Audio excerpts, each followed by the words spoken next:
안녕하십니까.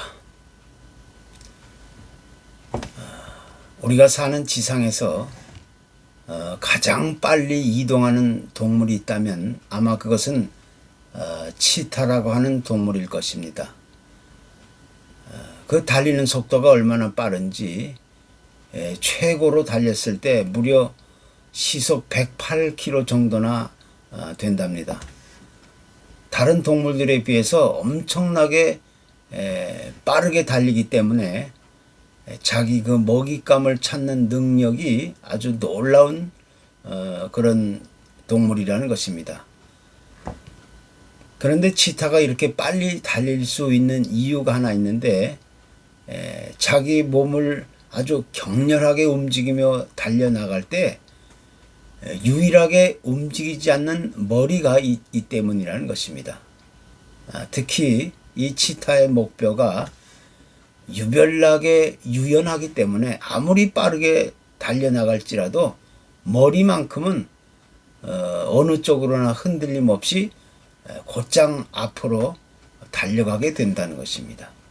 그래서 한번 찾은 먹잇감을 절대 놓치지 않는 그런 탁월한 사냥 능력을 가진 동물이라고 우리는 이야기하게 되는 것입니다. 그러니까 본래의 목적에 시선을 고정시키고 한쪽으로 치우친다거나 흔들림 없이 전력을 다해서 앞으로 뛰어간다는 것입니다. 그래서 이것은 우리 인간에게 있어서 또 특히 우리 신앙인들에게 있어서 참으로 많은 것을 시사해 주는 그런 이야기가 되고 있는 것입니다. 우리가 흔히 이야기하고 있는 말 가운데 착각은 자유다라는 이야기가 있습니다. 쉽게 말해서 대부분의 많은 사람들은 자기가 보고 느끼고 경험하고 이해하는 세계를 말할 때 객관적인 세계관이다 이렇게 이야기하는데 이것도 사실 따지고 보면 엄밀하게 말해서 사실로 확인되지 않는 한 그것은 분명하게 착각이 되는 것입니다. 그리고 그 착각을 통해 이어지는 과정이 오해가 되는 것입니다. 이것을 사전적인 의미로 이야기한다면 어떤 사물이나 사실을 실제와 다르게 인식하거나 느끼고 이해하는 과정을 의미하는 것입니다. 그리고 가장 먼저 발생하는 인식의 그 오류가 되는 것입니다. 그리고 그 과정을 통해서 오해가 또 생기게 되는 것입니다.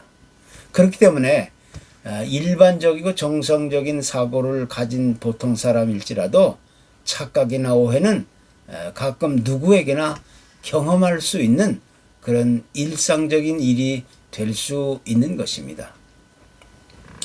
그렇다면 여기서 왜 이러한 착각이나 오해가 발생하게 되는가?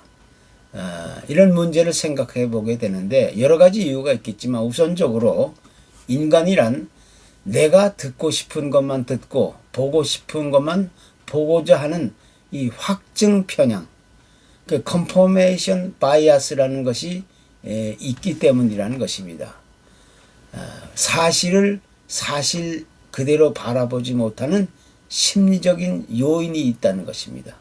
그래서 무엇을 기대한다거나 또 예상한다거나 믿으려고 할 때 우리의 현실과 비교하면서 그것을 좀처럼 인정하려 들지 않게 된다는 것입니다. 어떤 다양한 견해나 근거가 있음에도 불구하고 오히려 자기의 지식이나 경험이나 판단을 앞세우면서 그것을 선택적으로 받아들인다는 것입니다. 그래서 나에게 불리하거나 불편한 것은 무시하고 거부하면서 또 나에게 유리하고 편리한 것만을 골라서 받아들이고 인정하게 된다는 것입니다. 그래서 결과적으로는 합리적이고 아주 종합적인 판단이 불가능하게 된다는 이야기가 되는 것입니다. 또 이것은 그 반대의 경우에 있어서도 마찬가지가 됩니다. 내 생각에 아니라고 판단이 들게 되면 그 판단을 합리화할 수 있는 그런 지식과 정보만을 골라서 생각을 굳혀나가게 되는 겁니다. 또 내가 싫어하는 사람이 있다면 그 사람의 싫어하는 부분이나 단점만을 떠올리게 되고, 좋아하는 사람이 있으면 그 사람의 좋아하는 부분이나 그 장점만을 보게 된다는 것입니다. 그래서 결과적으로는 내가 보고 싶은 것만 보고 듣고 싶은 것만 듣고 또 하고 싶어 하는 것만 골라서 하는 그런 확증적인 확증 편향, confirmation bias라는 것이 생긴다는 것입니다. 바로 여기서 착각은 자유다라는 말이 생겨나게 되는 것입니다. 그런데 문제는 이 착각이 착각으로만 그친 것이 아니라 그 착각은 오해를 불러오고 또 그것이 부적절한 행동으로 나타나고 표현될 때 문제가 생기고 갈등을 유발하게 되는 것입니다. 그리고 더 나아가서는 그 착각이나 오해가 부정적인 갈등의 뿌리가 되고 사회적인 문제로 번져나가게 될 때 그 사회나 집단은 엄청난 오류와 또 많은 피해를 가져오게 되는 것이 사실입니다. 특별히 이것이 우리의 신앙의 문제에 있어서 또 영적인 문제를 우리가 올바로 깨달아 알지 못하고 착각이나 오해를 반복해 갈 때 그리고 그 착각하고 있던 사실조차 모른다면 이것이야말로 참으로 비참한 그런 비극이 아닐 수가 없는 것입니다. 내가 그 사실을 사실로 경험해야만 믿을 수 있다고 그렇게 이야기한다면 이보다 더 어리석은 사람은 또 없을 것입니다. 내가 직접 경험하지 않았다면 그 무엇도 내가 믿을 수 없다고 이렇게 고집 피우는 사람들은 참으로 바보 같은 그런 비참한 어리석은 사람이 되는 것입니다. 그렇지만 내가 경험하지 못했다 할지라도 어떤 사실들을 믿음으로 보고 깨달아 알 수만 있다면 그 사람이야말로 참으로 지혜 있고 믿음 있는 사람이라고 우리는 당당하게 이야기할 수가 있게 되는 것입니다. 바로 그것이 성경이 가르치고 있는 진정한 믿음의 사람의 모습인 것입니다. 우리는 가끔 이런 질문을 받을 때가 있습니다. 당신은 천국이 있다고 믿습니까? 이런 질문을 받을 때마다 우리는 10번을 물어와도 우리는 당연히 그 사실을 인정하고 믿어 의심치 않게 되는 것입니다. 그런데 이런 질문에 이어서 천국이 있는 것처럼 생활하고 있습니까?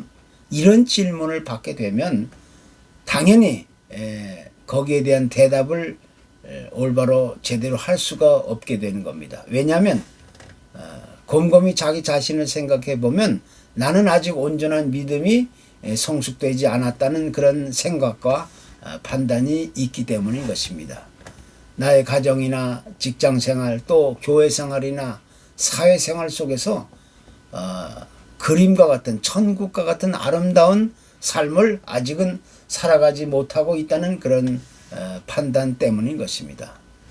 쉽게 이야기해서 대다수의 많은 사람들은 자신이 교회에 열심히 다니면서 헌금도 하고 봉사도 하고 또 여러 가지 프로그램에 참여하면 천국은 떼어놓은 당상이 아닌가 이렇게 생각합니다.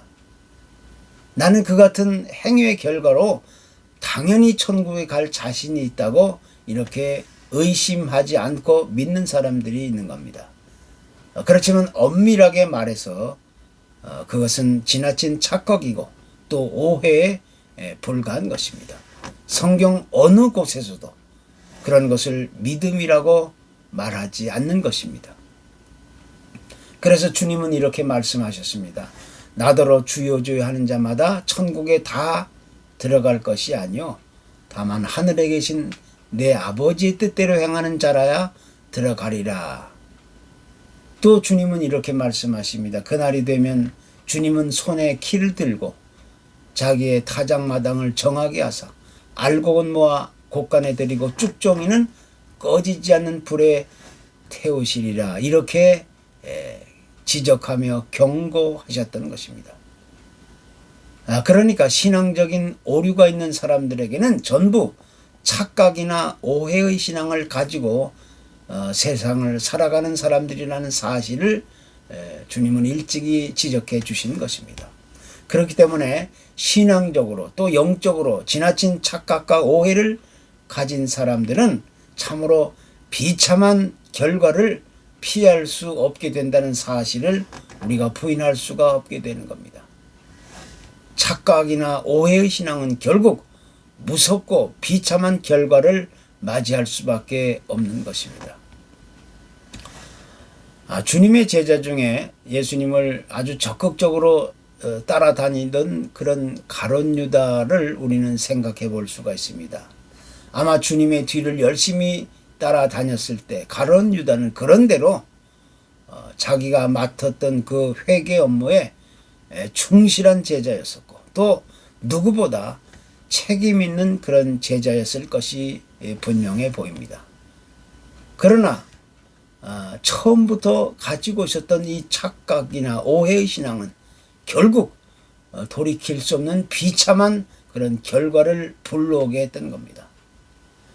또 사도행전에 등장하는 아나니아와 삽비라도 마찬가지 부류의 사람들입니다. 그들의 불행하고 비참한 삶의 시작은 착각이나 오해로부터 시작된 것입니다. 지옥이라는 곳은 어떤 특별한 수고나 노력이나 의지가 없이도 그냥 가만히 있기만 해도 갈 수 있는 곳입니다. 내 지식이나 경험이나 논리와 판단만을 가지고 세상을 살아가게 된다면 착각과 오해의 신앙은 자동적으로 내 속에서 만들어지게 되는 겁니다. 내 생각대로 의지대로 내 기분대로 자유롭게 살아가다 보면 저절로 도달하게 되는 곳이 바로 지옥이라는 것입니다. 그렇지만 천국은 아무것도 하지 않고 가만히 지켜보기만 한다고 해서 갈 수 있는 곳이 결코 아닙니다. 천국은 침노하는 자, 다시 말해서 천국은 빼앗는 자의 것이 된 것입니다. 여기서 말하는 침노하는 자라는 단어의 의미는 어떤 결과를 위해 나의 수고와 노력과 희생적인 요구를 그렇게 당하는 것이 아니라 구약의 아브라함이 하나님의 명령에 순종하면서 자기 외아들 이삭을 제물로 바친 행위처럼 이것은 그의 정성이나 수고와 노력과 희생의 결과가 아닙니다. 그것은 하나님께 대한 적극적이고 절대적인 믿음의 행위를 나타내고 있는 겁니다. 제일 먼저 하나님께 대한 절대적인 그런 믿음이 선행되어야 한다는 이야기입니다. 그 절대적인 믿음을 통해서 우리는 구원을 선물로 얻고 영원한 생명을 받고 아름다운 그런 풍성하고 건강한 삶을 이어갈 수 있게 되는 겁니다. 그래서 구약에는 수많은 사람들의 그 믿음의 이야기들이 여러 곳에서 등장하는데 그 가운데 우리는 모세의 후계자였던 여호수아나 또 갈렙과 같은 인물들을 우리가 생각해 보게 되는 겁니다. 그들은 이스라엘 민족이 가나안 땅에 들어가기 바로 직전에 그 가나안 땅에 사전 답사를 위해서 뽑혔던 12명의 탐험대에 들어가 있던 인물이었습니다. 그 12명은 이제 40일 동안 기한을 정해놓고 가나안 땅의 곳곳을 조사하고 아주 세밀하게 살펴보면서 자신들이 이제 들어가 살 그 땅을 미리 알아보게 되었던 겁니다. 그런데 그 12명의 대표들이 가나안 땅을 다 조사하고 살펴본 결과 극과 극의 대조를 이루는 서로 다른 그런 결론을 내게 되었던 겁니다. 그들은 이스라엘 백성들과 또 그 땅에 살고 있는 원주민들을 서로 비교해 가면서 이스라엘 민족들은 그들 앞에 참으로 메뚜기 같은 보잘것없는 약한 존재라고 받아들였던 겁니다. 참으로 엄청난 그런 충격과 공포와 두려움을 불러오게 하는 그런 결과를 내게 되었던 것입니다. 이때 그 같은 보고를 듣게 되었던 이스라엘 백성들은 얼마나 충격적인 그런 놀라움에 쌓였겠습니까?